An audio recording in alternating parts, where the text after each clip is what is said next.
The Thumb Mark of St. Peter by Agatha Christie. Narrated by Bowen. "And now, Aunt Jane, it is up to you," said Raymond West. "Yes, Aunt Jane, we are expecting something really spicy," chimed in Joyce Lamprier. "Now you are laughing at me, my dears," said Miss Marple placidly. "You think that because I have lived in this out-of-the-way spot all my life, I am not likely to have had any very interesting experiences. God forbid that I should ever regard village life as peaceful and uneventful," said Raymond with fervor. "Not after the horrible revelations we have heard from you. The cosmopolitan world seems a mild and peaceful place compared with St. Mary Mead." "Well, my dear," said Miss Marple, "human nature is much the same everywhere, and of course one has opportunities of observing it at close quarters in a village." "You really are unique, Aunt Jane," cried Joyce. "I hope you don't mind me calling you Aunt Jane," she added. "I don't know why I do it."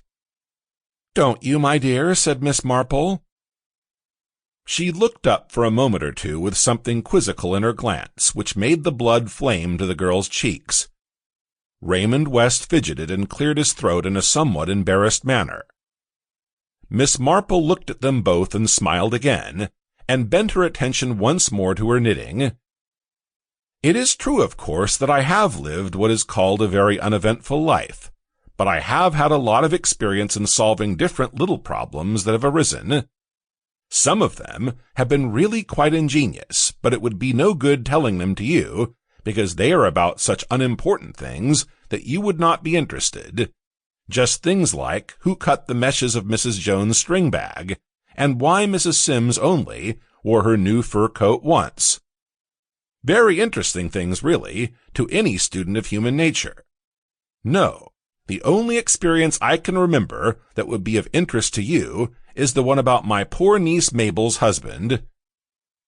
It is about 10 or 15 years ago now, and happily it is all over and done with, and everyone has forgotten about it. People's memories are very short, a lucky thing, I always think." Miss Marple paused and murmured to herself, "I must just count this row.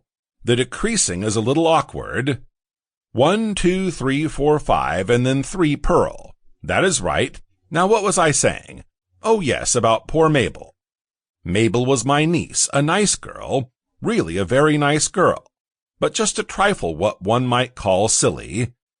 Rather fond of being melodramatic, and of saying a great deal more than she meant." Sample complete. Ready to continue?